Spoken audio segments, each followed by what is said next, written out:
आज आपण पोळींचा चिवडा करणार आहे। त्याच्यासाठी आपण कढईमध्ये पहिले तेल गरम करून घेऊ, थोडी त्याच्यात मोहरी टाकू आणि आता कांदा टाकूया। कांदा थोडा परतून घेऊ लालसर होईपर्यंत।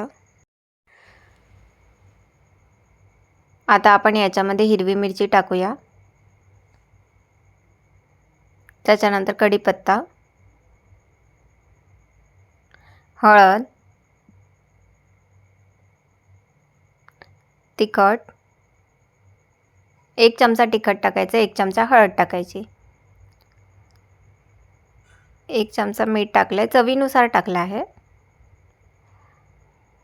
हे सर्व परतवून घ्यायचं आणि आपण पोळींचा चिवडा हा पहिलेच बारीक करून ठेवला होता आणि हा आता टाकायचा। हे सर्व एकत्र करून घ्यायचं,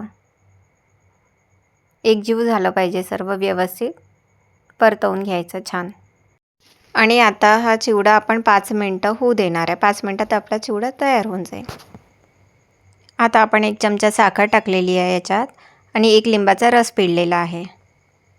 आता पुन्हा एकदा हे सर्व परतवून घ्यायचं। झालं आहे आपला पोळीचा चिवडा तयार। आता वरतून आपण याच्यावर कोथिंबीर टाकायची।